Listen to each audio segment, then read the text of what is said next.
Caso real en Veracruz. El misterioso naufragio de la familia López que aterrorizó la costa. 1901. Bienvenidos a nuestro canal. Si te gustan las historias de misterios reales que han marcado la historia de México, no olvides suscribirte y déjanos en los comentarios desde dónde nos estás viendo y a qué hora. Tu apoyo nos ayuda a seguir investigando estos casos que han permanecido en el olvido. Ahora, prepárense para conocer uno de los casos más perturbadores que ha vivido el estado de Veracruz. El viento del Golfo de México arrastraba consigo el aroma salado del mar, mientras las primeras luces del amanecer se filtraban entre las nubes grises que cubrían el puerto de Veracruz en aquella mañana de marzo de 1901. Don Aurelio Mendoza, un pescador veterano de 53 años, caminaba por la playa de Villa del Mar con su red al hombro, preparándose para otra jornada de trabajo. Sus pies descalzos se hundían en la arena húmeda mientras observaba las olas que rompían con inusual violencia contra la orilla. Había algo diferente en el aire esa mañana. Los pelícanos que normalmente sobrevolaban la costa en perfecta formación parecían nerviosos, revoloteando sin rumbo fijo. Las gaviotas permanecían en tierra, agrupadas cerca de los manglares, como si presintieran algo terrible. Don Aurelio llevaba más de 30 años pescando en estas aguas y había aprendido a leer las señales que la naturaleza le enviaba. Pero nada lo había preparado para lo que estaba a punto de descubrir. El pescador había nacido en una pequeña choza de palma a orillas del mar, hijo de una familia que llevaba generaciones dedicada a la pesca artesanal. Su padre, don Eusebio Mendoza, había sido uno de los pescadores más respetados del puerto, conocido por su habilidad para predecir las tormentas y por su generosidad con las familias más necesitadas. Don Aurelio había heredado no solo la embarcación familiar, sino también el profundo conocimiento del mar que se transmitía de padre a hijo como un tesoro sagrado. La pequeña lancha azul y blanca que utilizaba para sus faenas diarias había sido construida por su abuelo a finales del siglo anterior, utilizando maderas selectas de cedro y caoba que había conseguido a través de un trueque con los madereros que bajaban desde las montañas de la Sierra Madre Oriental. Cada tabla, cada clavo, cada detalle de esa embarcación tenía una historia que se entrelazaba con la vida de varias generaciones de pescadores veracruzanos. Mientras avanzaba hacia su embarcación, don Aurelio recordó las palabras que su padre le había dicho años antes. «El mar es como un libro abierto, hijo. Los que saben leerlo pueden encontrar en él tanto tesoros como tragedias. Pero siempre debemos respetarlo, porque él guarda todos los secretos que los hombres tratan de ocultar». En ese momento, esas palabras proféticas estaban a punto de cobrar un significado completamente diferente. Algo brillante captó su atención entre los restos de algas y maderas que la marea alta de la noche anterior había depositado en la playa. Se acercó con curiosidad y se agachó para examinar el objeto. Era un medallón de plata, pequeño pero elegante, con la imagen de la Virgen de Guadalupe grabada en relieve. La cadena estaba rota, como si hubiera sido arrancada con violencia. El trabajo de orfebrería era exquisito, con detalles tan finos que solo un artesano experto podría haberlo creado. Don Aurelio limpió cuidadosamente el medallón con la manga de su camisa de algodón desteñida, una prenda que su esposa había cosido a mano utilizando tela comprada en el mercado de San Juan de Ulúa. Bajo la luz dorada del amanecer, pudo distinguir una inscripción en la parte posterior: «Para mi querida Soledad, con amor eterno. R.L.». La letra era delicada y elegante, probablemente grabada por uno de los orfebres más prestigiosos de Veracruz, tal vez incluso por el famoso maestro Juventino Rosas. quien tenía su taller en la calle de los Plateros. El pescador guardó la joya en el bolsillo de su pantalón de manta y continuó su recorrido matutino, pero a los pocos metros se detuvo abruptamente. Sus ojos experimentados se fijaron en algo que hizo que su corazón se acelerara de inmediato. Allí, medio enterrado en la arena, asomaba un pedazo de madera pintada de color verde esmeralda, un tono particular que él reconocía perfectamente. Ese color específico de pintura era utilizado exclusivamente por los mejores carpinteros navales del puerto, especialmente por el maestro Donaciano Morales, cuyo taller se había especializado durante décadas en la construcción y reparación de embarcaciones de lujo para las familias más acomodadas de Veracruz. Don Aurelio había visto nacer en ese taller algunas de las embarcaciones más hermosas que surcaban las aguas del Golfo de México. Con manos que comenzaban a temblar por la aprensión, se arrodilló en la arena húmeda y comenzó a excavar cuidadosamente alrededor del objeto. La arena se adhería a sus dedos callosos mientras trabajaba y pronto quedó al descubierto un fragmento considerable de lo que parecía haber sido la proa de una embarcación elegante. La madera, a pesar del daño evidente, conservaba la calidad y el acabado que solo se encontraba en los yates más costosos. La madera estaba astillada y presentaba marcas extrañas que parecían haber sido causadas por impactos violentos. Había hendiduras profundas que sugerían que la embarcación había sido golpeada repetidamente contra las rocas, pero también otras marcas más pequeñas y regulares que no encajaban con el patrón típico de un naufragio accidental. Don Aurelio, con su vasta experiencia examinando embarcaciones dañadas por tormentas, sabía distinguir entre los daños causados por la naturaleza y aquellos provocados por la mano del hombre. Pero lo que más llamó su atención fueron las manchas oscuras que se extendían por toda la superficie de la madera. Bajo la luz matutina, estas manchas tenían un color rojizo inconfundible que le heló la sangre en las venas. Don Aurelio había visto suficiente sangre en su vida como pescador para reconocerla incluso después de haber sido lavada por el agua salada durante días. Las manchas se concentraban especialmente en las astillas más grandes, como si alguien hubiera sangrado abundantemente sobre esa superficie. Su respiración se volvió irregular mientras continuaba examinando los restos con una mezcla de fascinación y horror. Entre las astillas de madera encontró jirones de tela fina, probablemente seda o lino importado, materiales que solo las familias de alta sociedad veracruzana podían permitirse comprar en las tiendas exclusivas de la calle de los mercaderes. Los fragmentos de tela conservaban patrones de bordados delicados que sugerían que habían pertenecido a vestidos de gran calidad. Un pedazo de encaje blanco, manchado y desgarrado, ondeaba suavemente con la brisa marina matutina. El encaje había sido trabajado a mano con una técnica que don Aurelio había visto utilizar a las monjas del convento de San Francisco, quienes creaban estas delicadas obras de arte textil para las familias más distinguidas de la sociedad veracruzana. La presencia de estos materiales lujosos confirmaba que los restos no provenían de una simple embarcación pesquera. Don Aurelio se incorporó lentamente, sintiendo un peso extraño en el estómago que no tenía nada que ver con el hambre matutina. Durante los últimos días había escuchado rumores inquietantes en el puerto, conversaciones susurradas entre los pescadores sobre una familia prominente que había salido de paseo en su yate privado y no había regresado. Los López, una de las familias más influyentes de Veracruz, propietarios de vastas extensiones de tierra dedicadas al cultivo de caña de azúcar y con conexiones comerciales que se extendían hasta Europa.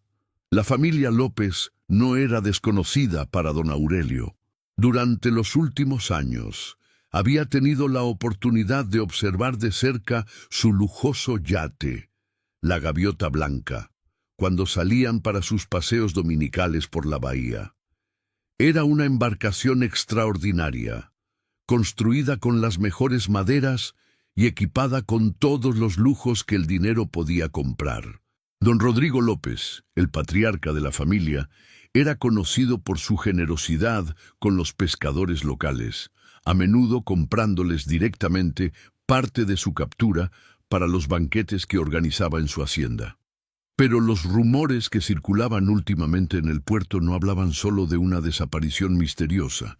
Las conversaciones entre los trabajadores portuarios, los comerciantes y los pescadores más veteranos incluían susurros sobre tensiones familiares, deudas ocultas y enemigos poderosos que habían estado amenazando a los López durante meses.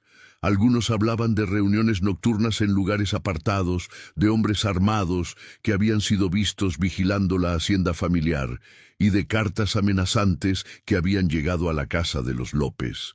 El sol había subido considerablemente en el horizonte cuando don Aurelio tomó la decisión que cambiaría el curso de los acontecimientos.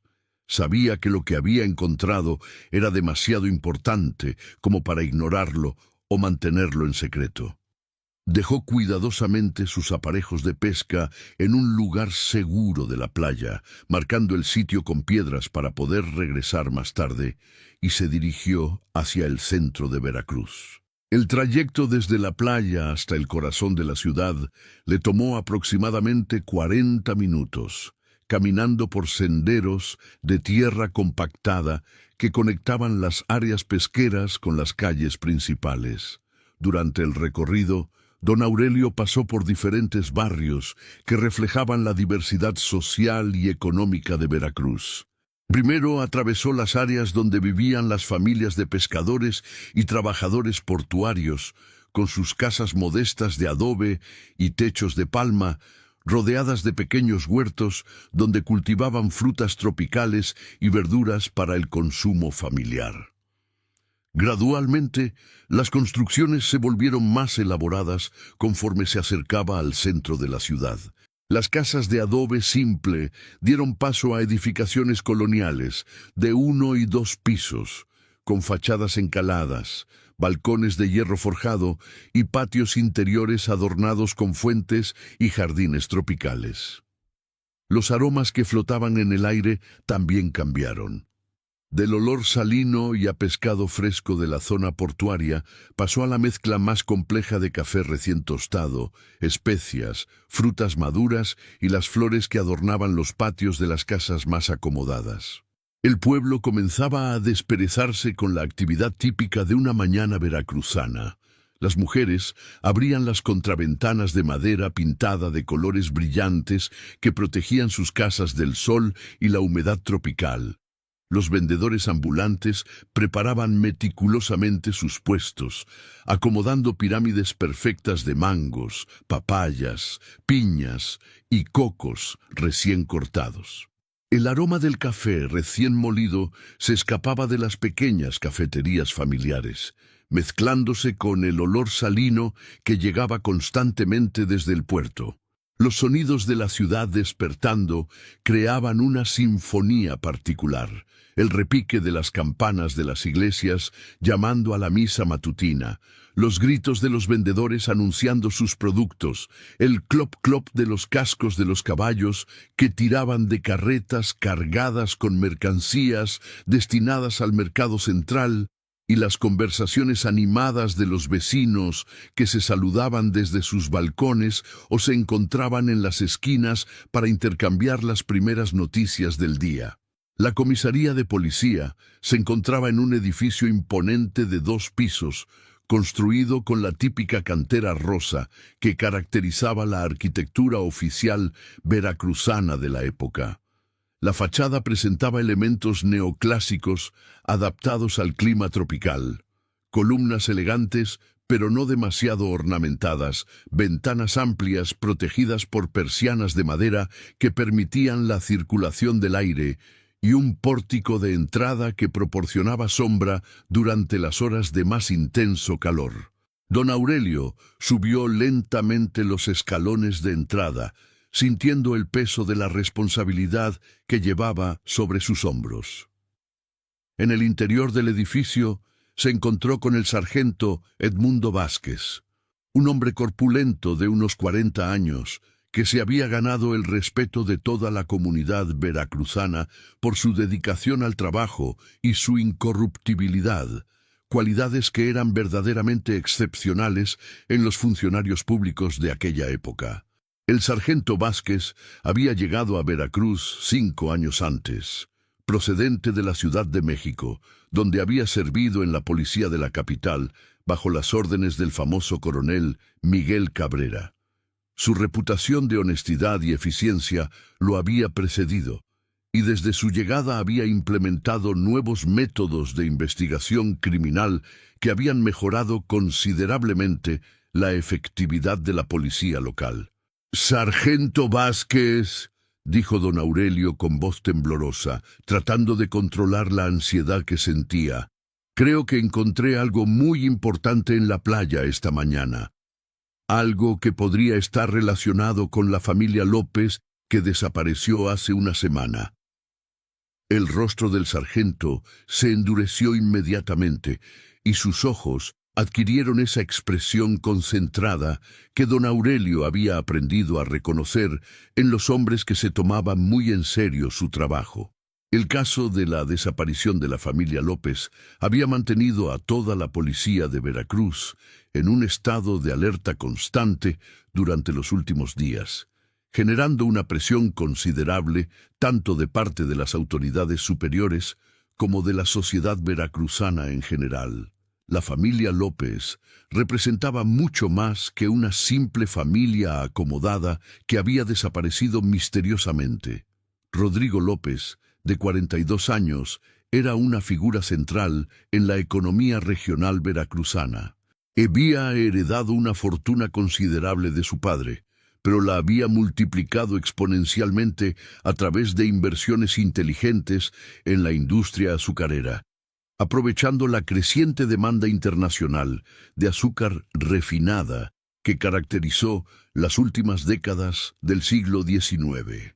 Sus haciendas se extendían por miles de hectáreas de la tierra más fértil de Veracruz, empleando a cientos de trabajadores y sus familias. Los ingenios azucareros de los López utilizaban la tecnología más avanzada disponible en esa época, con maquinaria importada de Estados Unidos y Europa, que permitía procesar enormes cantidades de caña de azúcar con una eficiencia sin precedentes en la región. Pero la influencia de don Rodrigo se extendía mucho más allá de sus actividades agrícolas e industriales. Era miembro del Consejo Directivo del Banco de Veracruz. Tenía participaciones significativas en varias empresas navieras que operaban rutas comerciales entre México y Europa, y mantenía correspondencia regular con comerciantes e inversionistas de Londres, París y Nueva York. Sus decisiones empresariales tenían un impacto directo en la economía de toda la región, y su desaparición había generado una incertidumbre considerable en los círculos comerciales y financieros.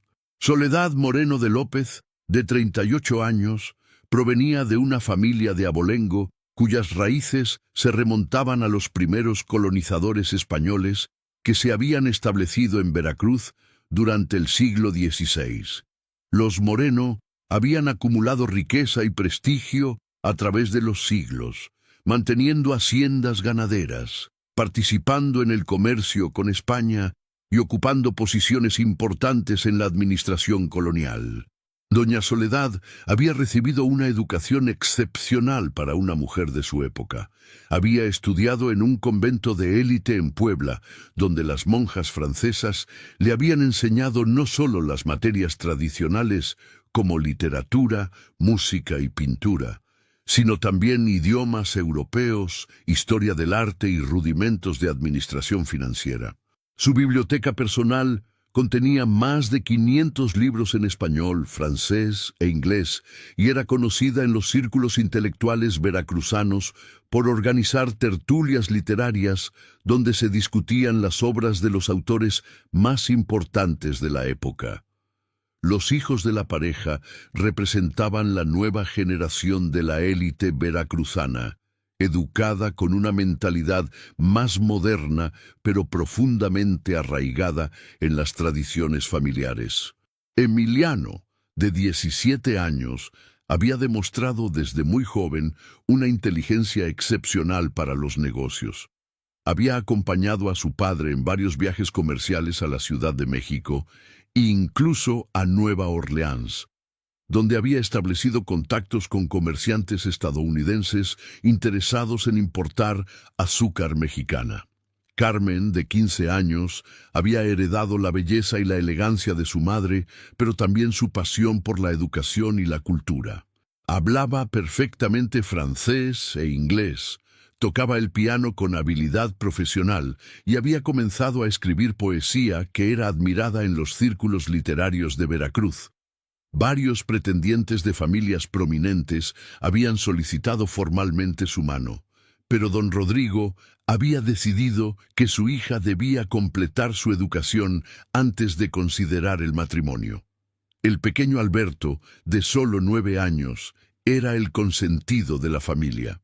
Su personalidad alegre y su curiosidad insaciable lo habían convertido en el favorito no solo de sus padres y hermanos, sino también de todos los empleados de la hacienda. Tenía una habilidad especial para los idiomas y ya dominaba el inglés básico, además de mostrar un talento natural para las matemáticas que prometía grandes cosas para su futuro. La familia había salido el domingo 10 de marzo en la Gaviota Blanca para uno de sus paseos dominicales habituales. Según los testimonios de los empleados de la hacienda, tenían planeado navegar por la bahía durante la mañana, almorzar a bordo en alguna cala tranquila y regresar antes del atardecer para cenar en casa de los padres de doña Soledad, como era su costumbre invariable desde hacía más de 10 años. El yate había sido construido específicamente para la familia López en los prestigiosos astilleros de Tampico, bajo la supervisión personal del maestro constructor naval italiano Giuseppe Benedetti, quien había sido contratado especialmente para este proyecto. La embarcación medía 18 metros de eslora. Tenía capacidad para 12 pasajeros y estaba equipada con camarotes lujosamente decorados, un salón principal con biblioteca y una cocina completamente equipada que permitía preparar comidas elaboradas durante las travesías largas. Pero el domingo 10 de marzo pasó sin que la familia regresara a casa. Al principio, los empleados no se preocuparon demasiado, pensando que tal vez habían decidido extender su paseo o que habían encontrado un lugar particularmente hermoso donde pasar más tiempo del previsto. Don Rodrigo era conocido por su espontaneidad, y en ocasiones anteriores había cambiado planes sobre la marcha cuando descubría alguna cala virgen o algún paisaje que merecía ser contemplado con tranquilidad. Pero cuando llegó el lunes por la mañana y la familia seguía sin aparecer, la preocupación comenzó a extenderse por toda la hacienda. Don Matías Herrera, el capataz de confianza que llevaba trabajando para la familia durante más de 20 años, fue el primero en dar la voz de alarma. Conocía mejor que nadie los hábitos y las rutinas de sus patrones, y sabía que jamás se ausentarían sin avisar, especialmente cuando tenían compromisos comerciales importantes programados para esa semana. Don Matías era mucho más que un simple empleado de los López. Había llegado a la hacienda como un joven trabajador cuando don Rodrigo era apenas un adolescente y había crecido junto con la familia, ganándose gradualmente su confianza y respeto hasta convertirse en el administrador de facto de todas las operaciones diarias. Su lealtad era legendaria y su conocimiento íntimo de todos los aspectos del negocio familiar lo convertía en una pieza indispensable de la organización. El capataz había intentado inicialmente resolver la situación por sí mismo. enviando mensajeros a los lugares habituales donde la familia solía pasar sus días de descanso. Había contactado con otros propietarios de yates, con los administradores de los puertos vecinos, e incluso había enviado jinetes a recorrer la costa en busca de alguna señal de la gaviota blanca. Pero todos los esfuerzos habían resultado infructuosos. Cuando el martes llegó sin noticias, don Matías tomó la decisión de reportar formalmente la desaparición a las autoridades. El sargento Vázquez había iniciado la investigación de inmediato, pero desde el primer momento se había enfrentado a un muro de silencio y evasivas que le resultaba profundamente sospechoso. Los otros navegantes del puerto, cuando eran interrogados sobre los movimientos de la gaviota blanca, el domingo 10 de marzo, aseguraban no haber visto zarpar a la familia López. Esto era particularmente extraño considerando que el yate de los López era una de las embarcaciones más llamativas y reconocibles de todo el puerto veracruzano. Su tamaño, su elegancia y la sofisticación de su equipamiento hacían que fuera prácticamente imposible pasar desapercibido. Los trabajadores del muelle, interrogados individualmente y en grupos, tampoco recordaban haber visto ningún movimiento inusual ese domingo. Algunos incluso aseguraban haber estado trabajando en el área donde normalmente atracaba la gaviota blanca y no haber visto a la familia López en ningún momento del día. Estas declaraciones contradictorias habían intensificado las sospechas del sargento sobre la posibilidad de que estuviera enfrentando algo mucho más complejo que una simple desaparición accidental. «Muéstreme exactamente lo que encontró, don Aurelio», dijo el sargento mientras tomaba su gorra oficial y su chaqueta de uniforme. «Y explíqueme con el mayor detalle posible dónde y cómo descubrió estos restos». Los dos hombres salieron de la comisaría y comenzaron el trayecto de regreso hacia la playa. El sol había alcanzado su cenit y el calor húmedo característico del mediodía veracruzano hacía que el aire pareciera vibrar sobre las superficies calientes, creando pequeños espejismos que distorsionaban la visión y daban a todo el paisaje una cualidad casi onírica. Durante el camino, don Aurelio relató minuciosamente todos los detalles de su hallazgo matutino, describiendo la posición exacta de cada objeto, las condiciones de la arena circundante y las impresiones que le habían causado las diferentes evidencias. El sargento escuchaba con atención profesional, haciendo preguntas específicas que revelaban su experiencia en investigaciones criminales. «¿Notó si había huellas de otras personas en el área?», preguntó el sargento. «¿Algún indicio de que alguien más hubiera estado examinando esos restos antes que usted?» «No, sargento», respondió don Aurelio con seguridad. «El área estaba completamente virgen. Solo se veían mis propias huellas y las marcas que dejé al excavar alrededor de los fragmentos de madera. La arena tenía esa textura lisa que deja la marea cuando se retira sin ninguna perturbación humana. Cuando llegaron a la playa, el contraste con la descripción que don Aurelio había proporcionado era tan dramático que ambos hombres se quedaron momentáneamente mudos por la sorpresa. Los restos que el pescador había encontrado esa mañana habían desaparecido por completo, como si nunca hubieran existido. No quedaba ni rastro de la madera verde esmeralda que había constituido la evidencia más importante. Los jirones de tela fina, las manchas sospechosas y todos los demás fragmentos habían sido removidos con una eficiencia que revelaba planificación y experiencia.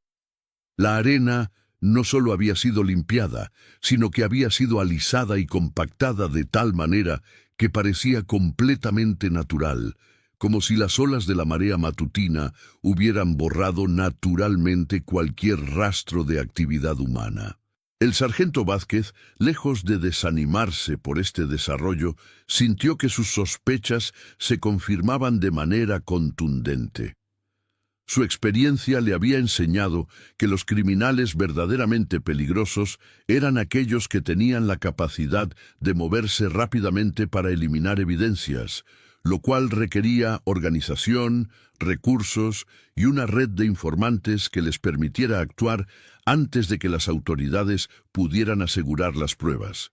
Se arrodilló sobre la arena y comenzó un examen minucioso del área, aplicando técnicas de investigación forense que había aprendido durante su entrenamiento en la Ciudad de México.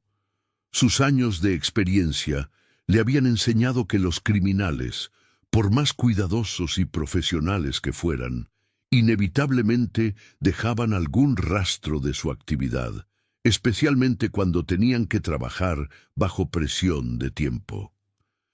Después de varios minutos de búsqueda sistemática, su perseverancia fue recompensada. Encontró algo que confirmaba sus peores sospechas: huellas de botas en una sección de arena que había quedado parcialmente protegida por una formación rocosa natural.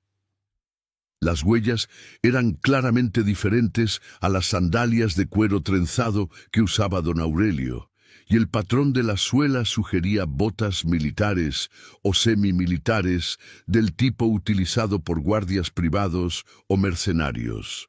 Pero lo más revelador era que las huellas indicaban la presencia de al menos 3 personas diferentes, todas trabajando de manera coordinada en el área donde habían estado los restos.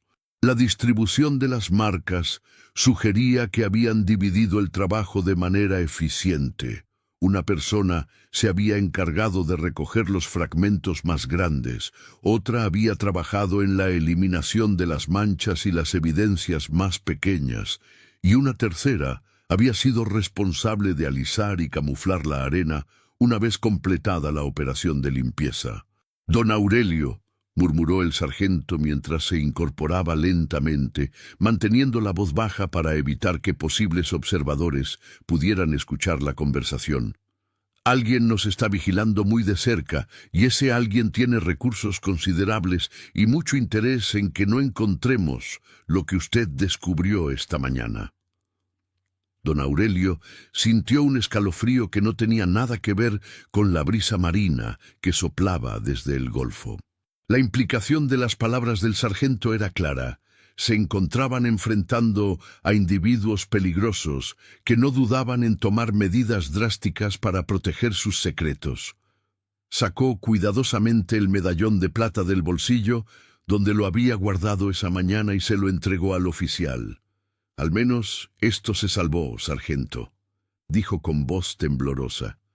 «Lo guardé apenas lo encontré, antes de examinar los otros restos».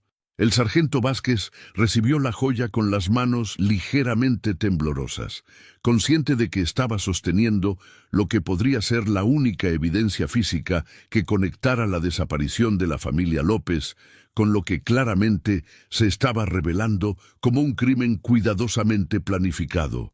Examinó meticulosamente cada detalle del medallón, prestando especial atención a la calidad del trabajo de orfebrería y a la inscripción en la parte posterior.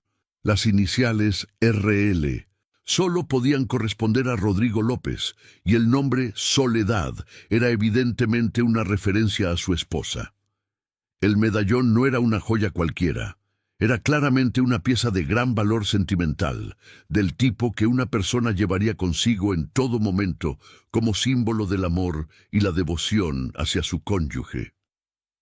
Su presencia en la playa constituía una evidencia devastadora de que algo terrible había sucedido a la familia. «Don Aurelio», dijo el sargento con el tono más grave que el pescador le había escuchado jamás, «necesito que entienda la extrema gravedad de la situación en la que nos encontramos. Si alguien se tomó la molestia de organizar una operación de limpieza durante la madrugada, utilizando varias personas y equipamiento especializado, significa que estamos enfrentando a una organización criminal sofisticada y extremadamente peligrosa».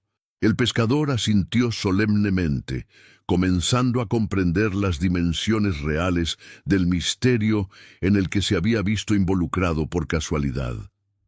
Había vivido en Veracruz toda su vida y conocía las historias que circulaban entre la gente del puerto sobre familias poderosas que habían desaparecido misteriosamente cuando se habían metido en problemas con las personas equivocadas. Los primeros años del siglo XX eran tiempos particularmente turbulentos en México. El país se encontraba en un período de transición política y social que generaba tensiones considerables. Por un lado, el gobierno de Porfirio Díaz había traído estabilidad y crecimiento económico, pero también había creado un sistema donde la corrupción y el abuso de poder eran moneda corriente.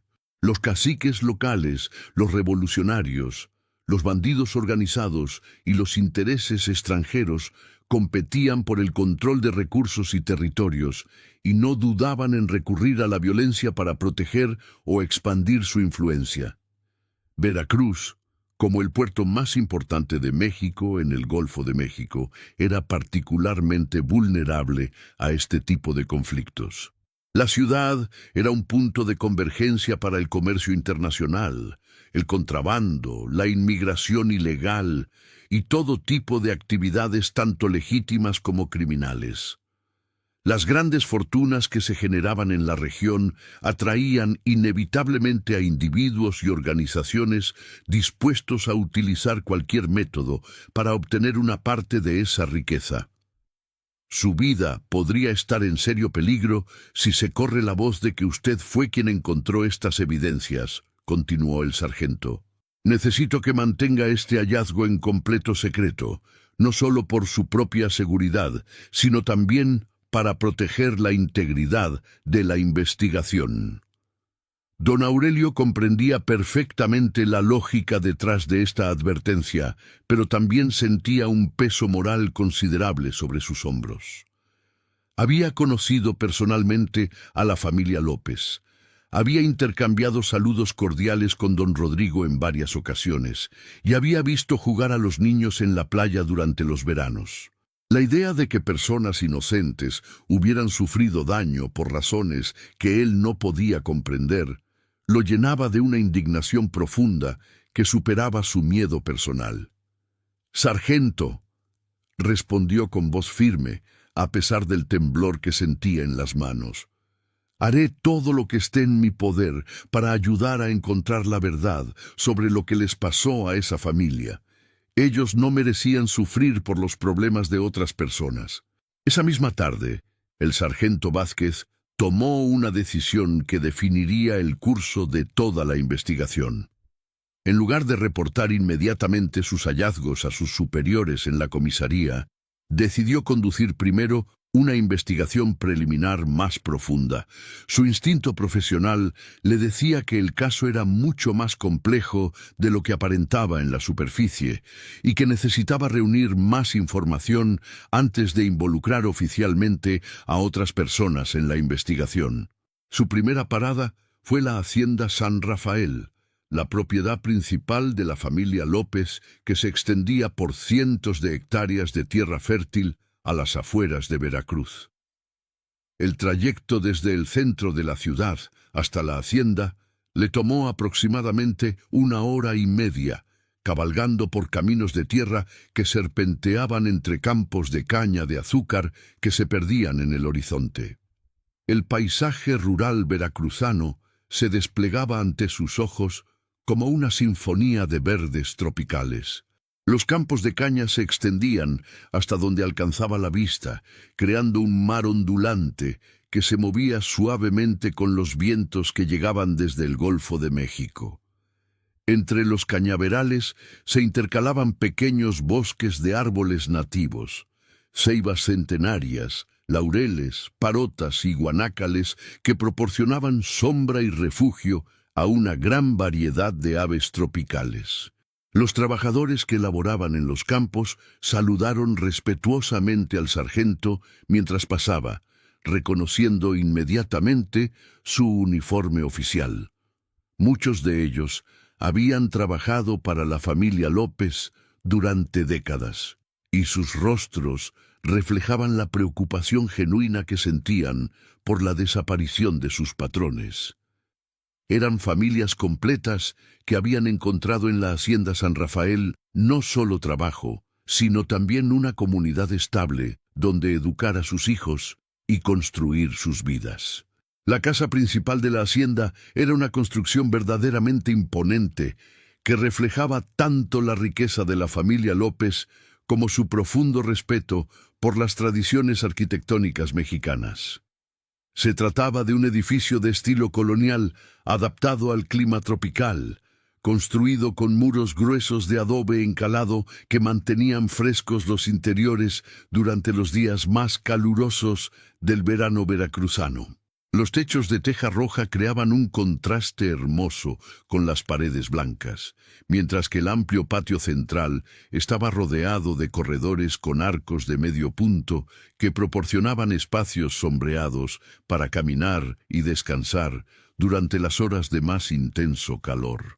En el centro del patio se alzaba una fuente de cantera labrada, donde el agua caía suavemente, creando un sonido relajante que se mezclaba con el canto de los pájaros que habitaban en los jardines circundantes. Don Matías Herrera recibió al sargento en la entrada principal de la casa. Era un hombre de 65 años, cuya apariencia física reflejaba décadas de trabajo duro, pero también de responsabilidad y liderazgo. Su constitución era fuerte a pesar de su edad, con hombros anchos y manos encallecidas, que hablaban de una vida dedicada al trabajo manual, pero también con una postura erguida y una mirada directa que revelaban su posición de autoridad dentro de la organización familiar. Su cabello completamente blanco estaba siempre perfectamente peinado, y su rostro curtido por años de exposición al sol veracruzano mostraba arrugas que parecían haber sido talladas por la preocupación y la responsabilidad más que por la edad. Sus ojos, de un color café claro, reflejaban una mezcla de dolor profundo y determinación inquebrantable que impresionó inmediatamente al sargento. «Sargento Vázquez», dijo don Matías, con voz quebrada por la emoción, pero manteniendo la compostura que había caracterizado toda su vida. ¿Hay alguna novedad sobre la familia? Los trabajadores están extremadamente nerviosos y yo, sinceramente, no sé qué pensar ni qué hacer. Don Rodrigo era un hombre de palabra inquebrantable. Jamás habría dejado la hacienda abandonada de esta manera, especialmente sabiendo que dependemos de él cientos de familias. El sargento observó cuidadosamente la expresión y el lenguaje corporal del capataz mientras hablaba, aplicando las técnicas de observación que había aprendido durante su entrenamiento. Todo en la demeanor de don Matías confirmaba que se trataba de un hombre genuinamente preocupado por el bienestar de la familia que había servido con lealtad durante décadas. Decidió no mencionar todavía el hallazgo del medallón ni los otros descubrimientos de esa mañana, pero sí quería profundizar en algunos aspectos de la situación familiar que habían quedado sin aclarar durante su primera visita a la hacienda. Tenía la intuición de que don Matías, debido a su posición única dentro de la organización familiar, podría tener información crucial que tal vez ni siquiera sabía que era importante. «Don Matías», dijo el sargento con el tono confidencial que utilizaba para establecer confianza con los testigos importantes, «necesito que me hable con completa honestidad y sin reservas sobre los días y semanas previas a la desaparición. ¿Notó algo fuera de lo común en el comportamiento de don Rodrigo o de cualquier miembro de su familia? ¿Alguna visita inesperada, cartas que lo preocuparan, conversaciones tensas, cambios en las rutinas familiares?» Don Matías dirigió su mirada hacia los vastos campos de caña de azúcar que se extendían hasta el horizonte, como si buscara en esa inmensidad verde las respuestas a preguntas que lo habían estado atormentando durante días. Su expresión se volvió más grave y después de un silencio prolongado que reveló la dificultad interna que estaba experimentando, suspiró profundamente y tomó la decisión de revelar información que había estado guardando. «Sargento», Comenzó con voz cargada de preocupación. Hay varias cosas que no le mencioné durante nuestra primera conversación porque no estaba completamente seguro de su importancia y también porque don Rodrigo me había pedido específicamente que mantuviera ciertos asuntos en privado. Pero ahora que han pasado tantos días sin noticias y considerando lo grave de la situación, creo que es mi deber contárselo todo. Los dos hombres caminaron hacia una de las galerías sombreadas que rodeaban el patio principal, donde se encontraban unos cómodos sillones de mimbre colocados estratégicamente para aprovechar la brisa natural que circulaba por los corredores. El aroma intenso y dulce de las bugambilias centenarias que trepaban por las columnas se mezclaba con el olor característico que llegaba desde los ingenios azucareros, creando una atmósfera que contrastaba dramáticamente con la tensión y la gravedad del momento. La semana anterior a su desaparición, continuó don Matías después de acomodarse en uno de los sillones y hacer una seña para que el sargento tomara asiento frente a él. Don Rodrigo recibió la visita de un hombre que yo nunca había visto antes en todos mis años trabajando para la familia. Era un individuo de apariencia distinguida pero intimidante, alto, delgado pero fuerte, vestido con un traje negro de la mejor calidad, sombrero de copa y bastón con empuñadura de plata. El sargento se inclinó ligeramente hacia adelante, prestando máxima atención a cada detalle que pudiera resultar relevante para la investigación. Su experiencia le había enseñado que frecuentemente los detalles aparentemente menores podían convertirse en las claves para resolver casos complejos. Llegó en un carruaje extraordinariamente elegante, prosiguió don Matías, tirado por 4 caballos pura sangre negros que estaban claramente bien entrenados y costosos. Pero lo que más llamó mi atención y lo que realmente me preocupó fue que venía acompañado por una escolta de 3 hombres armados que se quedaron vigilando afuera de la casa durante toda la duración de la reunión. Esta información hizo que el corazón del sargento se acelerara considerablemente. La presencia de guardias armados sugería que el visitante no era un comerciante o inversionista ordinario, sino alguien que operaba en un nivel donde la violencia era una posibilidad constante. ¿Pudo observar a estos guardias con suficiente detalle como para describirlos?, preguntó el sargento. ¿Notó algo particular sobre su armamento, su vestimenta o su comportamiento? Sí, sargento. Permanecieron junto al carruaje durante las más de 2 horas que duró la reunión y pude observarlos discretamente desde diferentes ventanas de la casa. No eran soldados regulares ni guardias civiles ordinarios. Vestían de civil, pero con ropa de buena calidad que sugería que estaban bien pagados. Llevaban pistolas visibles en fundas de cuero trabajado, y por la forma en que se movían y mantenían su vigilancia, era evidente que tenían experiencia militar o policial. Don Matías hizo una pausa para limpiarse el sudor de la frente con un pañuelo de algodón bordado que llevaba en el bolsillo de su chaleco. El calor de la tarde veracruzana se había vuelto más intenso, y las cigarras habían comenzado su concierto ensordecedor entre los árboles del patio. Pudo escuchar algo de la conversación entre don Rodrigo y este visitante, insistió el sargento. La reunión se llevó a cabo en el despacho privado de don Rodrigo, que como usted sabe, está en la parte posterior de la casa y normalmente es inaccesible para el resto de nosotros. Sin embargo, yo traté de mantenerme ocupado con mis labores habituales en las áreas cercanas, esperando poder captar algún fragmento de la conversación que me ayudara a entender de qué se trataba. Don Matías se detuvo nuevamente, como si estuviera reviviendo mentalmente aquellos momentos de tensión y preocupación. Logré escuchar algunas palabras y frases sueltas cuando las voces se elevaban, continuó. Escuché claramente palabras como deuda, plazo vencido, intereses acumulados y consecuencias inevitables.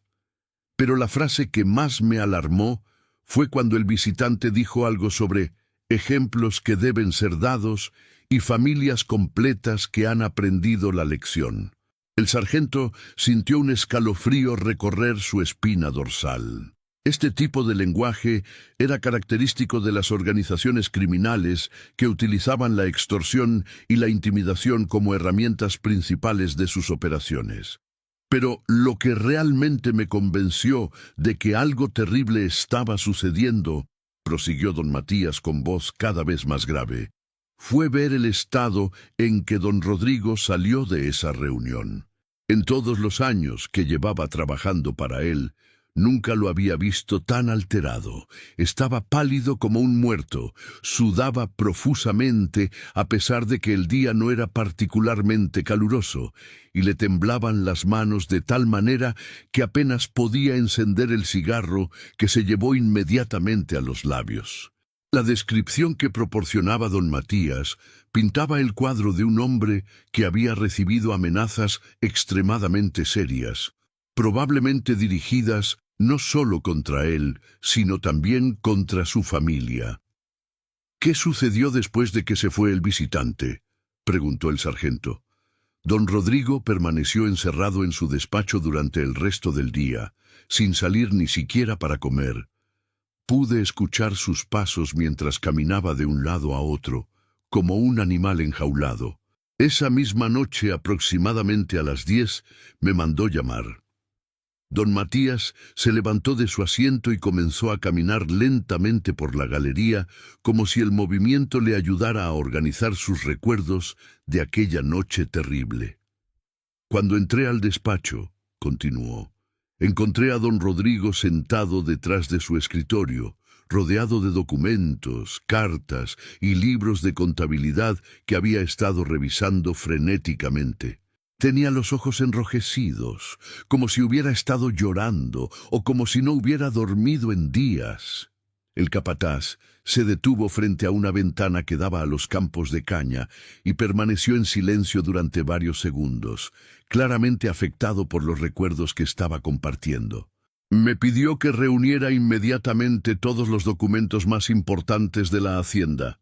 Escrituras de propiedad, contratos comerciales, documentos bancarios, correspondencia con inversionistas extranjeros y los registros financieros de los últimos 5 años. También me instruyó que guardara todo en un lugar completamente seguro, preferiblemente fuera de la hacienda. Esta solicitud tenía sentido si don Rodrigo había estado preocupado por la posibilidad de que su propiedad fuera allanada o atacada por individuos que buscaran información comprometedora. Pero lo más importante, continuó don Matías mientras regresaba a su asiento, fue que me entregó una carta sellada con lacre rojo y me hizo jurar solemnemente que si algo le sucedía a él y a su familia, la entregaría directamente al gobernador del estado sin pasar por ninguna autoridad local. El corazón del sargento comenzó a latir más rápido.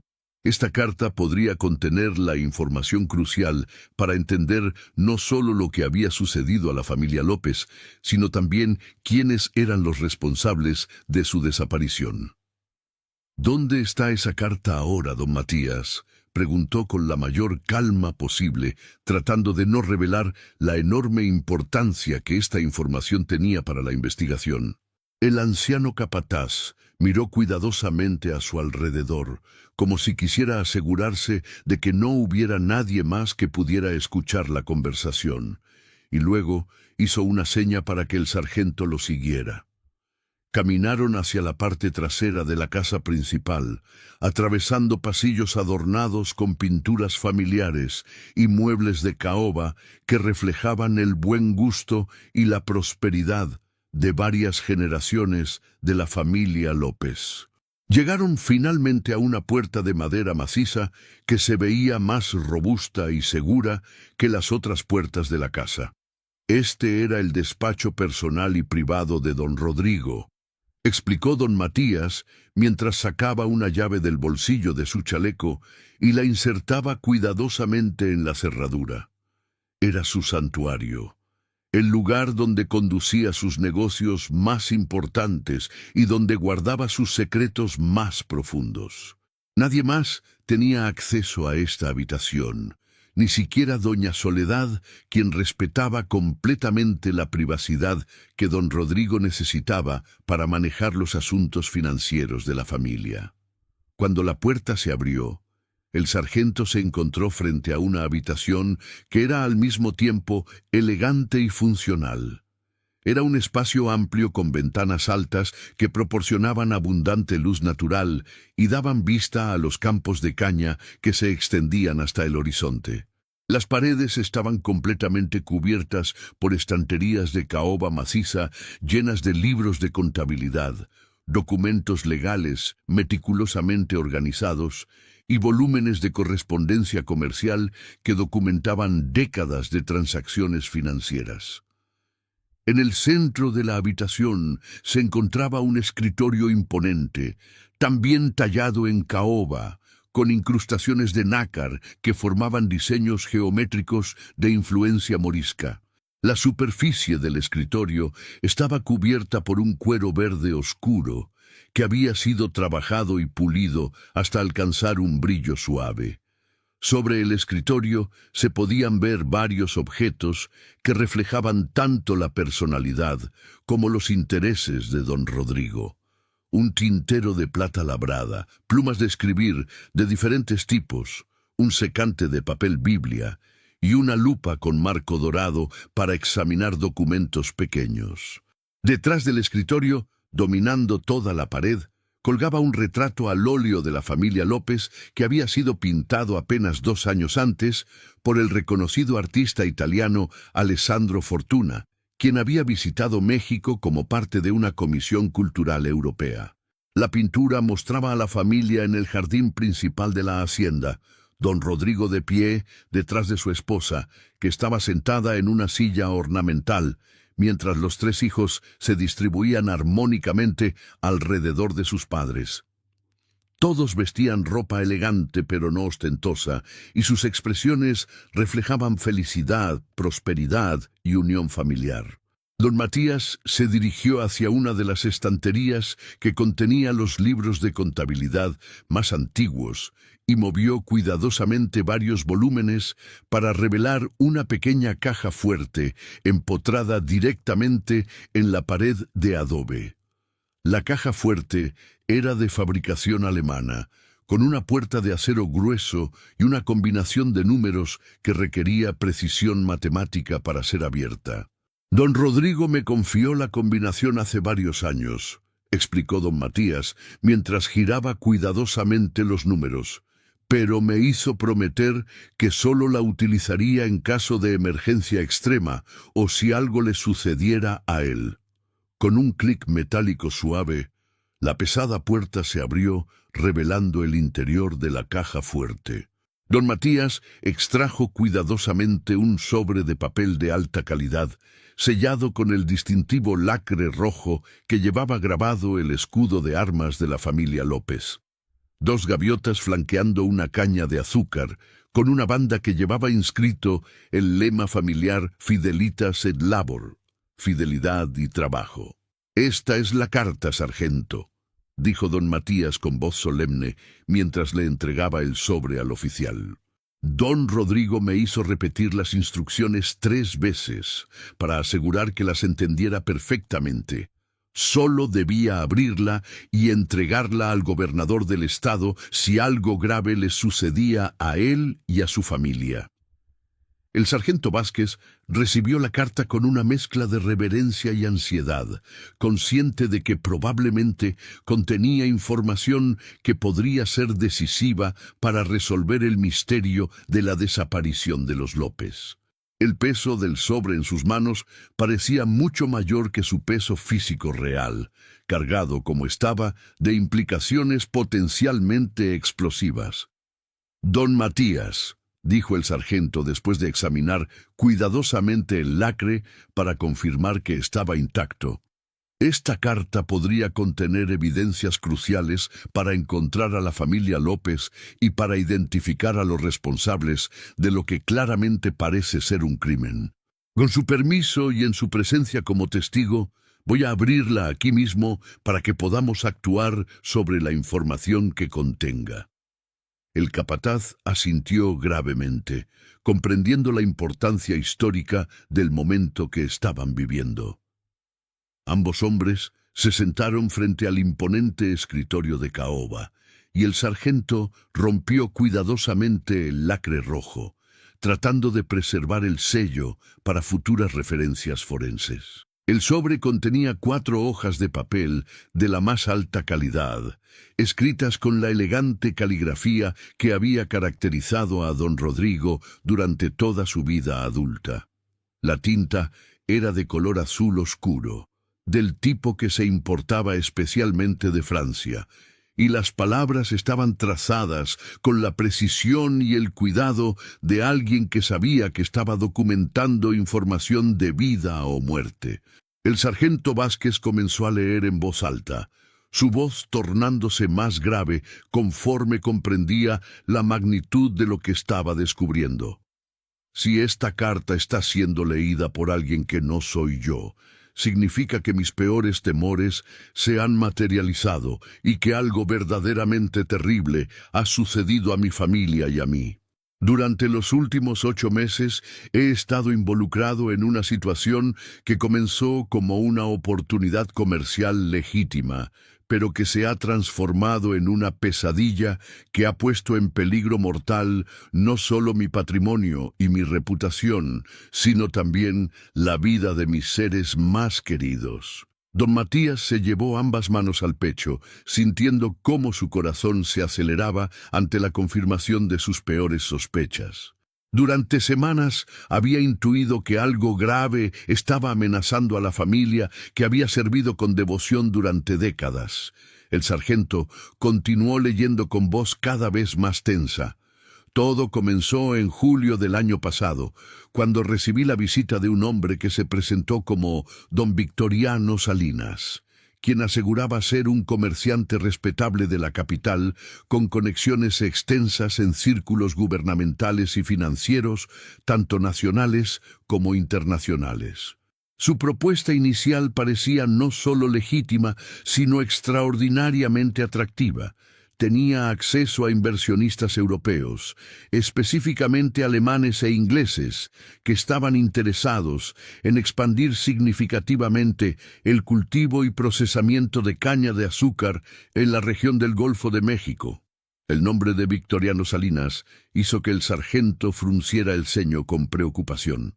Durante sus años de servicio policial, había escuchado ese nombre en relación con varios negocios de reputación dudosa, pero nunca había logrado reunir evidencia suficiente para investigar formalmente sus actividades.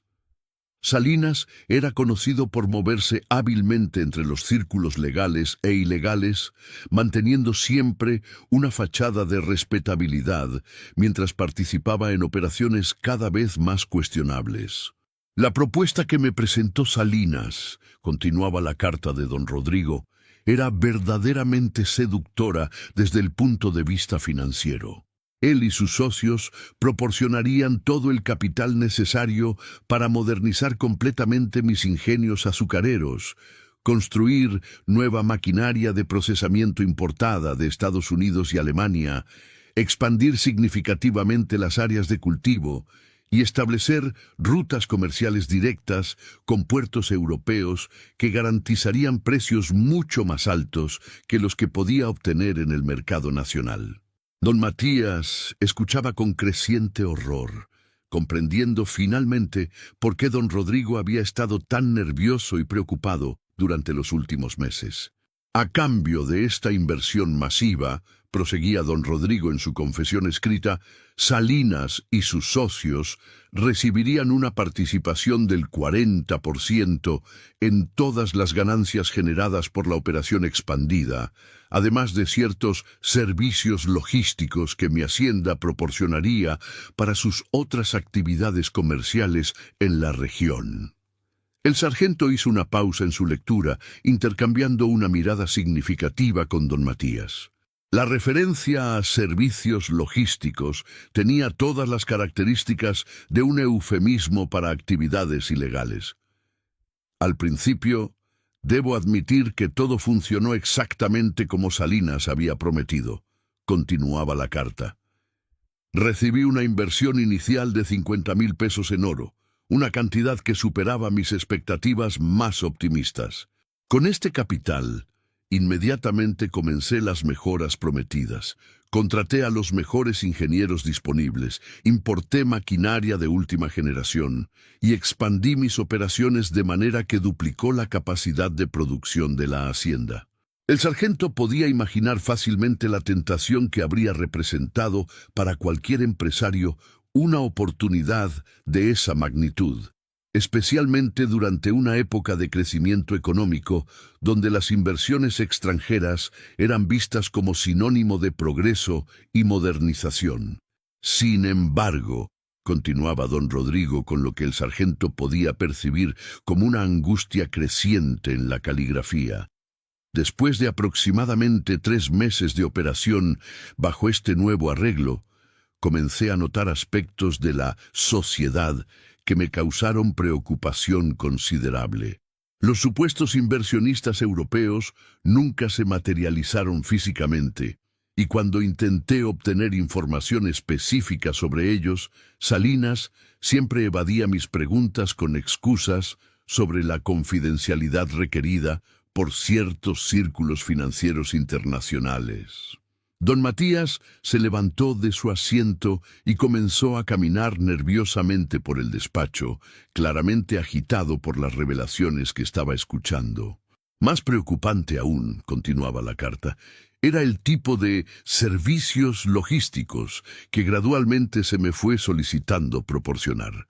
Inicialmente se trataba de solicitudes aparentemente inocentes, permitir que ciertos socios comerciales utilizaran ocasionalmente mis bodegas para almacenar mercancías en tránsito, proporcionar alojamiento temporal para representantes comerciales que viajaban por la región y facilitar reuniones discretas entre diferentes inversionistas en ubicaciones privadas dentro de mi propiedad.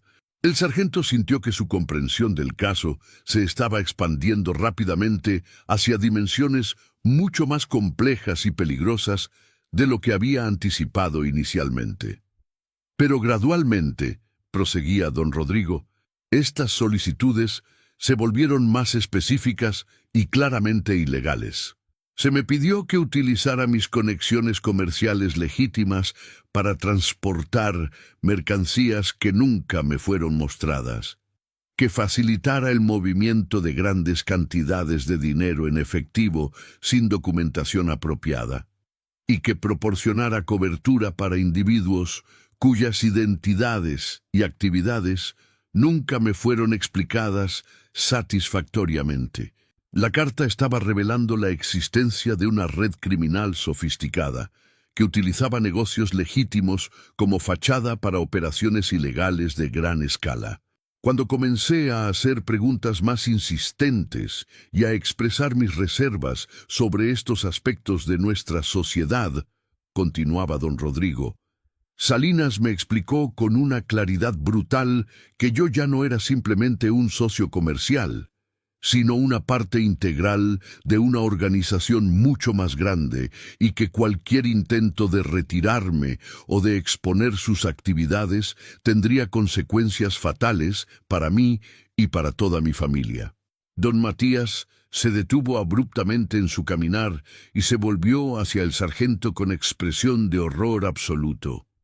Para demostrar que sus amenazas no eran vacías, continuaba la confesión escrita, Salinas me proporcionó detalles específicos sobre el asesinato de don Evaristo Mendoza, otro hacendado de la región que había tratado de salirse de un arreglo similar. Me explicó exactamente cómo habían organizado su muerte para que pareciera un accidente y me mostró fotografías de la escena que solo podrían haber sido tomadas por los perpetradores del crimen. El sargento recordó vívidamente el caso de don Evaristo Mendoza, un propietario rural respetado que había aparecido muerto en su hacienda 3 meses atrás. Oficialmente, su muerte había sido catalogada como un accidente causado por el ataque de un toro, pero varios aspectos del caso habían generado sospechas entre los investigadores. Si la carta de don Rodrigo era precisa, tendrían que reabrir ese caso como un homicidio y buscar conexiones con la red criminal de Salinas. Durante las últimas semanas, continuaba don Rodrigo, la presión y las demandas de Salinas han escalado dramáticamente. Me ha exigido que convierta mi hacienda en un centro de operaciones permanente para sus actividades, incluyendo el establecimiento de rutas regulares de contrabando, el lavado sistemático de dinero procedente de fuentes ilegales y el reclutamiento de mis propios trabajadores para participar en actividades criminales. La confesión revelaba que la organización de Salinas tenía ambiciones de expandir significativamente sus operaciones, utilizando la infraestructura y la reputación de las haciendas más respetables de la región.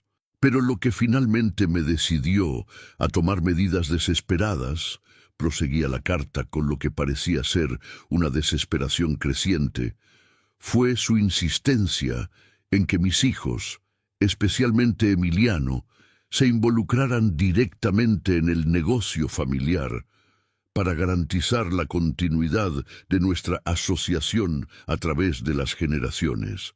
Me explicó con frialdad calculada que esta era la forma estándar en que su organización aseguraba la lealtad permanente de sus socios, involucrando a familias completas, de tal manera que la traición se volviera imposible sin destruir a todos los miembros.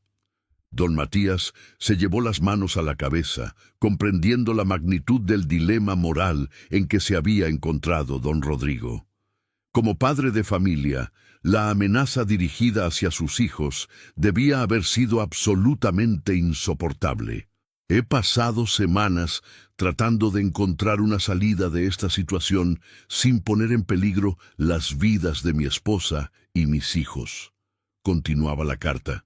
He consultado discretamente con abogados de la capital. He considerado la posibilidad de mudarnos permanentemente a Europa e incluso he explorado la opción de vender todas mis propiedades y comenzar una nueva vida en otro país. El sargento podía imaginar la angustia terrible que don Rodrigo había experimentado durante esas semanas, atrapado entre la lealtad hacia su familia y las demandas de una organización criminal despiadada. Sin embargo, proseguía don Rodrigo, Salinas parece tener una red de informantes que se extiende por toda la región, incluyendo contactos dentro de las instituciones gubernamentales locales. Cada vez que he tomado algún paso hacia una posible escapatoria, he recibido visitas que me han hecho entender que todos mis movimientos están siendo monitoreados cuidadosamente. Esta información confirmaba las sospechas del sargento sobre la existencia de una red de corrupción que podría incluir funcionarios públicos locales. Como último recurso, continuaba la carta, he decidido documentar meticulosamente todas las actividades ilegales de las que he sido testigo, recopilar evidencias fotográficas y documentales de las operaciones de Salinas, y preparar un dossier completo que pueda ser utilizado por las autoridades federales para desmantelar esta organización criminal. El corazón del sargento se aceleró al leer esta sección, comprendiendo que don Rodrigo había estado esencialmente funcionando como un espía dentro de la organización criminal. En el cajón inferior derecho de mi escritorio, continuaba la carta, he escondido una carpeta de cuero que contiene todas las evidencias que he logrado recopilar. Fotografías de reuniones clandestinas, copias de documentos financieros que demuestran el lavado de dinero, listas de nombres de funcionarios públicos que están en la nómina de Salinas, mapas de rutas de contrabando y registros detallados de todas las actividades ilegales que he presenciado. Don Matías y el sargento se miraron simultáneamente, comprendiendo que estaban a punto de acceder a información que podría ser devastadora para una red criminal de proporciones considerables. Si mi familia y yo desaparecemos o somos encontrados muertos, concluía don Rodrigo en su carta testamento, ruego que estas evidencias sean entregadas inmediatamente al gobierno federal y utilizadas para procesar no solo a Salinas y sus cómplices directos, sino también a todos los funcionarios corruptos que han facilitado sus operaciones. El sargento terminó de leer la carta en un silencio cargado de tensión, y tanto él como don Matías permanecieron inmóviles durante varios segundos, procesando la magnitud de la información que acababan de descubrir. Inmediatamente, el sargento se dirigió hacia el cajón indicado en la carta y lo abrió con manos ligeramente temblorosas. Efectivamente, encontró una carpeta de cuero de gran tamaño que contenía una cantidad impresionante de documentos, fotografías y correspondencia que detallaba meticulosamente las actividades de la red criminal dirigida por Victoriano Salinas. Las fotografías mostraban reuniones nocturnas en lugares apartados, con rostros claramente identificables de individuos conocidos en la región. Los documentos incluían copias de contratos fraudulentos, registros de pagos sospechosos realizados a funcionarios públicos y una lista exhaustiva de nombres que incluía a comerciantes, hacendados, políticos locales y oficiales de policía que aparentemente estaban involucrados en la red de corrupción. Pero lo más impactante era un mapa detallado de toda la región costera veracruzana que mostraba rutas específicas utilizadas para operaciones de contrabando, ubicaciones de depósitos clandestinos y puntos de encuentro para actividades ilegales. El mapa había sido dibujado con precisión profesional e incluía anotaciones sobre horarios, frecuencias de operación y niveles de seguridad en diferentes ubicaciones. Don Matías, dijo el sargento mientras examinaba cuidadosamente cada documento, esta información es extraordinariamente peligrosa.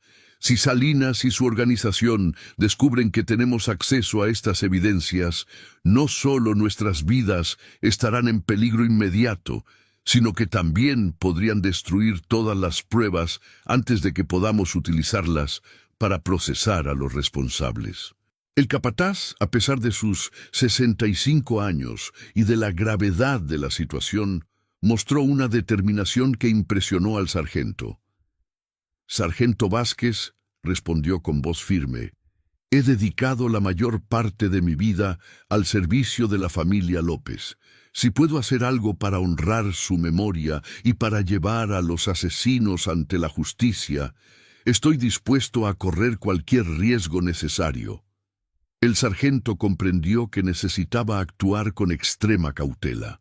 La información que habían descubierto era tan explosiva que podría desestabilizar toda la estructura política y económica de Veracruz, pero también sabía que tenían una oportunidad única de desmantelar una red criminal que había operado con impunidad durante años. Don Matías, dijo mientras guardaba cuidadosamente todos los documentos, voy a necesitar su ayuda para manejar esta situación de la manera más segura y efectiva posible. Pero antes que nada, necesitamos asegurar que estas evidencias estén protegidas en caso de que algo nos suceda. Ambos hombres pasaron la siguiente hora desarrollando un plan detallado para proteger las evidencias y para presentar la información a las autoridades apropiadas sin alertar prematuramente a la red criminal sobre el hecho de que su organización había sido expuesta. Cuando el sargento Vázquez regresó a la comisaría esa noche, se encontró con una sorpresa que confirmó sus peores temores sobre la extensión de la corrupción en las instituciones locales. Su superior, el capitán Florencio Ramos, lo estaba esperando en su oficina con una expresión que combinaba autoridad, nerviosismo e irritación. El capitán Ramos era un hombre de unos 50 años, con una constitución corpulenta que reflejaba una vida de excesos y una reputación que había sido cuestionada discretamente durante años por oficiales honestos como el sargento Vázquez. Sus conexiones políticas dudosas y su estilo de vida, que claramente excedía sus ingresos oficiales, habían generado sospechas, pero nunca había existido evidencia suficiente para investigarlo formalmente. «Sargento Vázquez», dijo el capitán con voz áspera que intentaba sonar autoritaria, pero que traicionaba una tensión subyacente. «He recibido órdenes directas de la capital del Estado que deben ser implementadas inmediatamente y sin cuestionamientos. El caso de la familia López debe ser cerrado definitivamente esta misma noche». El sargento se quedó momentáneamente estupefacto ante la orden, especialmente considerando el timing casi imposiblemente coincidente con sus descubrimientos de esa tarde. «Se ha determinado oficialmente», continuó el capitán Ramos, evitando el contacto visual directo con el sargento, «que la desaparición de la familia López fue causada por un accidente náutico. Las corrientes inusuales y las condiciones climáticas adversas de esa semana explican perfectamente lo que sucedió. No se justifica continuar desperdiciando recursos públicos en una investigación que no puede producir resultados diferentes». El sargento comprendió inmediatamente que estaba enfrentando una situación donde la corrupción había llegado hasta los niveles más altos de la administración policial local. La red criminal de Salinas evidentemente tenía tentáculos que se extendían por todo el aparato gubernamental veracruzano. «Capitán», respondió el sargento con la mayor diplomacia posible, tratando de no revelar la información explosiva que había descubierto. «Tengo evidencias preliminares que sugieren que la desaparición de los López podría no haber sido accidental. Creo que sería prematuro cerrar la investigación sin explorar todas las posibilidades». El rostro del capitán Ramos se endureció peligrosamente y sus ojos adquirieron una expresión que el sargento nunca había visto antes. «¡Sargento!», replicó con un tono que no admitía discusión, «usted no está en posición de cuestionar órdenes que vienen directamente de autoridades superiores.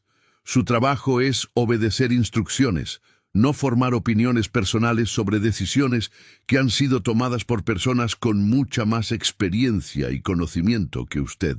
El sargento Vázquez se dio cuenta de que estaba en una posición extremadamente delicada. Revelar lo que había descubierto podría resultar en la destrucción inmediata de todas las evidencias, y posiblemente en su propia eliminación física.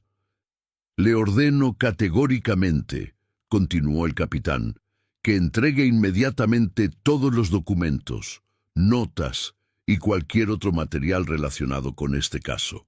El expediente será archivado permanentemente y usted se dedicará a otros asuntos que requieren atención más urgente». El sargento tomó una decisión que definiría no solo el futuro de la investigación, sino también su propia carrera y posiblemente su vida. «Entendido, capitán», respondió con aparente resignación. «Cerraré el expediente mañana mismo y me enfocaré en otros casos». Pero esa noche, lejos de obedecer las órdenes recibidas, el sargento Vázquez trabajó hasta el amanecer desarrollando un plan alternativo que le permitiría continuar la investigación fuera de los canales oficiales locales. Sabía que su única opción era llevar la información directamente a las autoridades federales, esperando encontrar allí funcionarios que no estuvieran comprometidos con la red criminal de Salinas. Utilizando contactos personales que había desarrollado durante su servicio en la Ciudad de México, logró establecer comunicación secreta con el inspector general Manuel Doblado, un funcionario de la Secretaría de Gobernación que tenía reputación de incorruptibilidad y que se especializaba en casos de crimen organizado y corrupción gubernamental. El inspector Doblado, después de revisar un resumen preliminar de las evidencias que el sargento había recopilado, tomó la decisión de viajar personalmente a Veracruz con un equipo especializado de investigadores federales. Mientras tanto, el sargento Vázquez continuó colaborando secretamente con don Aurelio Mendoza para buscar evidencias físicas adicionales que pudieran fortalecer el caso contra Salinas y su organización.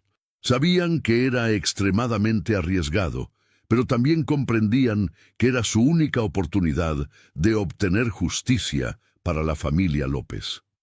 Durante los días siguientes, trabajaron sistemáticamente para explorar toda la bahía de Veracruz, utilizando el conocimiento íntimo que don Aurelio tenía de las corrientes marinas y los patrones de sedimentación, para predecir dónde podrían haber sido depositados otros restos del yate, la Gaviota Blanca. Su perseverancia fue finalmente recompensada cuando, en una zona de aguas relativamente profundas, cerca de un arrecife que se encontraba a unos 8 kilómetros de la costa, don Aurelio divisó algo que brillaba débilmente en el fondo marino. Utilizando todas sus habilidades como buceador experimentado, logró descender hasta el fondo y recuperar varios objetos que proporcionaron la confirmación definitiva de sus sospechas más terribles. Entre los hallazgos se encontraban fragmentos adicionales del casco del yate, pero esta vez con evidencias incontrovertibles de que la embarcación había sido atacada deliberadamente. Las maderas presentaban agujeros que solo podían haber sido causados por proyectiles de armas de fuego de alto calibre y había restos carbonizados que indicaban que el yate había sido incendiado intencionalmente. Pero el descubrimiento más escalofriante fueron los restos humanos que encontraron en lo que había sido la cabina principal del yate. Los huesos, blanqueados por meses de exposición al agua salada, mostraban señales inequívocas de violencia extrema. Varios cráneos presentaban fracturas que indicaban golpes brutales propinados con objetos contundentes, y las costillas de varios esqueletos mostraban marcas que sugerían heridas de arma blanca. El análisis forense preliminar que realizó el sargento, utilizando conocimientos básicos que había adquirido durante su entrenamiento, confirmó que se trataba de los restos de 5 personas, 2 adultos y 3 menores, exactamente coincidiendo con la composición de la familia López. Cuando el inspector federal Manuel Doblado llegó finalmente a Veracruz con su equipo especializado, el sargento Vázquez tenía preparado un dossier completo que incluía no solo las evidencias documentales encontradas en la hacienda, sino también las pruebas físicas recuperadas del fondo marino y un análisis detallado de la red de corrupción que había permitido que los crímenes permanecieran impunes. El inspector Doblado era un hombre de aproximadamente 45 años, de constitución delgada, pero de presencia imponente, con una mirada penetrante que reflejaba décadas de experiencia lidiando con los casos más complejos y peligrosos de crimen organizado en México. Su reputación de incorruptibilidad era legendaria y había sido enviado personalmente por el presidente Porfirio Díaz para investigar las acusaciones que habían llegado hasta los niveles más altos del gobierno federal. «Sargento Vázquez», dijo el inspector después de examinar meticulosamente todas las evidencias durante varias horas, «las pruebas que usted ha recopilado constituyen uno de los casos más sólidos de crimen organizado y corrupción gubernamental que he visto en mi carrera. Si estas acusaciones son correctas, y toda la evidencia sugiere que lo son, estamos enfrentando una red criminal que ha penetrado profundamente en las instituciones públicas de Veracruz. El inspector explicó que su investigación había revelado que organizaciones similares estaban operando en otros estados mexicanos, utilizando el mismo patrón de infiltración en empresas legítimas y corrupción de funcionarios públicos para crear redes de protección que les permitían operar con impunidad. Sin embargo, continuó el inspector con tono grave, necesitamos proceder con extrema cautela. Si Salinas y su organización sospechan que estamos preparando una operación contra ellos, podrían eliminar evidencias adicionales, asesinar testigos y posiblemente escapar del país antes de que podamos arrestarlos. Durante los días siguientes, el inspector Doblado y su equipo, trabajando en colaboración estrecha con el sargento Vázquez y utilizando la información proporcionada por don Matías Herrera, desarrollaron una operación coordinada que tenía como objetivo arrestar simultáneamente a todos los miembros conocidos de la red criminal. La operación, que fue bautizada secretamente como Operación Gaviota Blanca en honor a la familia López, requirió la coordinación de fuerzas federales procedentes de la Ciudad de México, agentes especiales del ejército mexicano, y un pequeño grupo de funcionarios locales que habían sido investigados exhaustivamente para confirmar su honestidad. La mañana del 28 de abril de 1901, exactamente 6 semanas después del hallazgo inicial de don Aurelio en la playa, se llevó a cabo la operación más grande en la historia de Veracruz hasta ese momento. Victoriano Salinas fue arrestado en su lujosa mansión en el centro de la ciudad mientras desayunaba tranquilamente, aparentemente sin sospechar que su imperio criminal estaba a punto de colapsar. Los allanamientos simultáneos en más de 20 propiedades diferentes revelaron la verdadera extensión de las actividades de la organización. Se encontraron grandes cantidades de dinero en efectivo, armas de contrabando, documentos que detallaban operaciones de lavado de dinero que se extendían por todo el país, y evidencias de conexiones con redes criminales internacionales que operaban desde Estados Unidos y Europa. Pero quizás el hallazgo más impactante fue el descubrimiento, en una bodega secreta ubicada en los subterráneos de una de las propiedades de Salinas, de objetos personales que habían pertenecido a la familia López. Joyas, ropa, libros e incluso juguetes que habían pertenecido al pequeño Alberto. Estos objetos proporcionaron evidencia física definitiva de que la familia había estado en poder de la organización criminal antes de ser asesinada. Durante los interrogatorios que siguieron a los arrestos, varios miembros de nivel medio de la organización, enfrentando la perspectiva de largas sentencias de prisión, decidieron cooperar con las autoridades, proporcionando testimonios detallados sobre las operaciones internas de la red criminal. Según estas declaraciones, que fueron corroboradas por evidencias físicas y documentales, la familia López había sido secuestrada mientras navegaba pacíficamente en su yate el domingo 10 de marzo. Salinas había ordenado el ataque después de descubrir que don Rodrigo había estado recopilando evidencias contra su organización con la intención de entregarlas a las autoridades federales. Los testimonios revelaron detalles escalofriantes sobre los días finales de la familia López. Habían sido transportados a una casa segura controlada por la organización criminal, donde fueron interrogados y torturados durante varios días para obligarlos a revelar la ubicación de todos los documentos comprometedores que don Rodrigo había compilado. Cuando Salinas se convenció de que había obtenido toda la información posible, y después de confirmar que los documentos escondidos en la hacienda habían sido localizados y destruidos, aunque sin saber que don Matías había hecho copias, ordenó la ejecución de toda la familia para eliminar testigos que podrían testimoniar contra su organización. Los cuerpos fueron posteriormente trasladados al yate La Gaviota Blanca, que fue hundido después de ser parcialmente incendiado para simular un accidente náutico. Sin embargo, los criminales no habían considerado adecuadamente los patrones de corrientes marinas y sedimentación que eventualmente traerían evidencias a la superficie, iniciando la cadena de descubrimientos que finalmente los llevaría ante la justicia.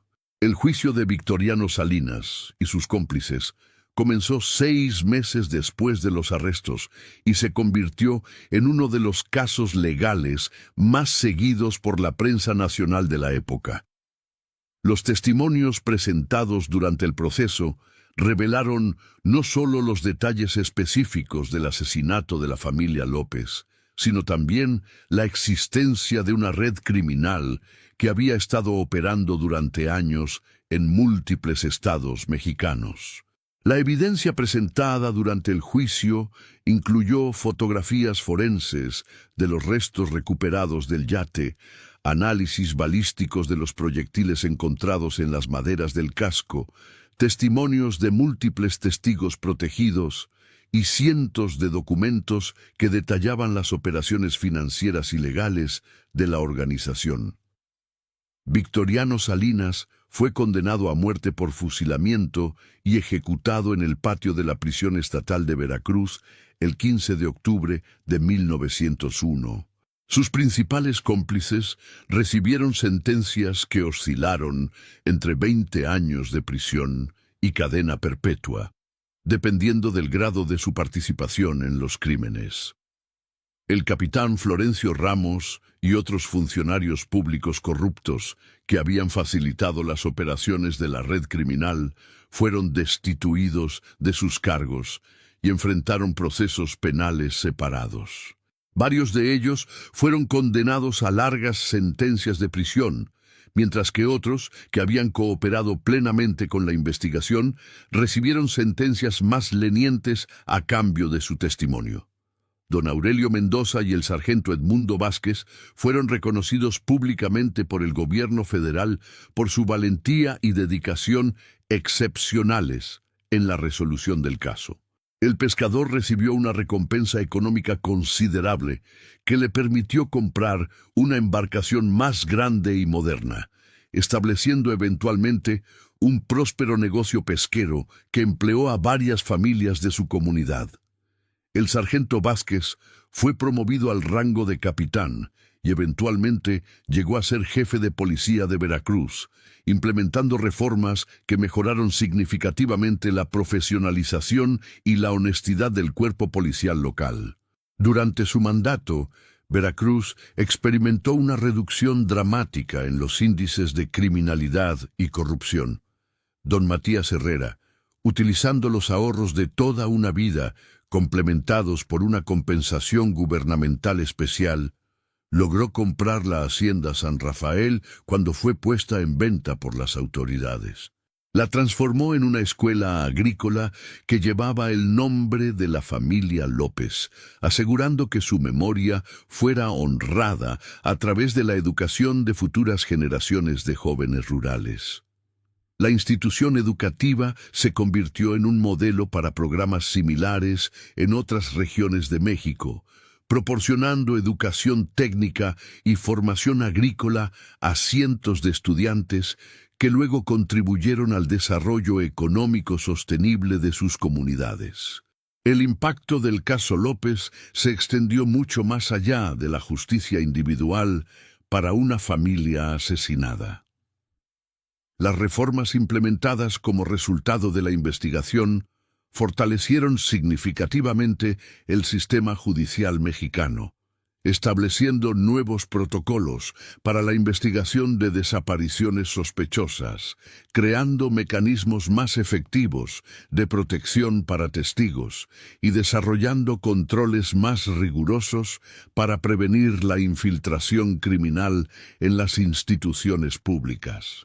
El caso también marcó un precedente importante en la historia judicial mexicana, demostrando que ni siquiera las organizaciones criminales más sofisticadas y mejor conectadas estaban por encima de la ley cuando ciudadanos valientes se unían con autoridades íntegras en la búsqueda de la justicia.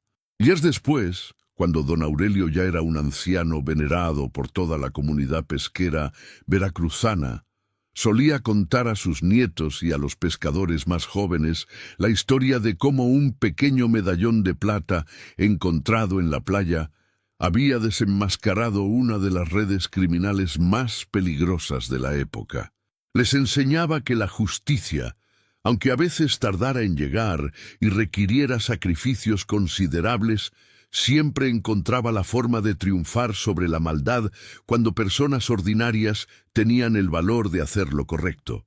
La historia de la familia López se convirtió en una leyenda que se transmitía de generación en generación entre los habitantes de Veracruz, sirviendo como recordatorio permanente de que la lucha contra la injusticia requiere la participación activa de ciudadanos dispuestos a arriesgar su seguridad personal para defender los valores que sostienen a una sociedad civilizada.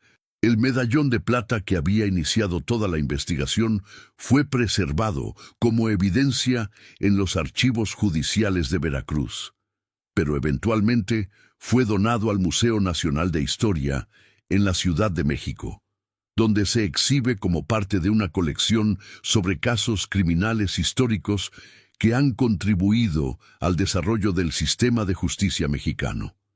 Los visitantes del museo pueden leer la inscripción «Para mi querida Soledad, con amor eterno, R.L.», y conocer la extraordinaria historia de cómo este objeto aparentemente simple se convirtió en la clave que permitió desmantelar una red criminal que había aterrorizado a toda una región durante años.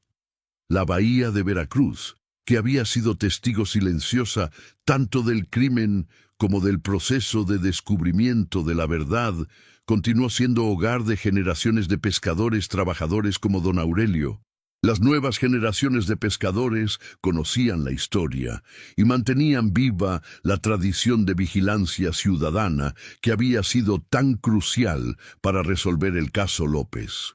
En las noches tranquilas, cuando la luna llena se reflejaba sobre las aguas plateadas del Golfo de México, los pescadores veteranos señalaban hacia el arrecife donde habían sido encontrados los restos del yate, la Gaviota Blanca, y recordaban con respeto a las 5 víctimas inocentes cuyas muertes trágicas habían servido para purificar un sistema de justicia corrupto y proteger a futuras generaciones de familias honestas. El eco de sus voces, silenciadas por la violencia criminal, continuaba resonando a través de los años, inspirando a nuevas generaciones de veracruzanos a mantenerse firmes en la defensa de los valores de honestidad, justicia y solidaridad comunitaria que habían permitido que la verdad finalmente triunfara sobre las fuerzas del mal que habían amenazado con destruir el tejido social de su beloved comunidad costera.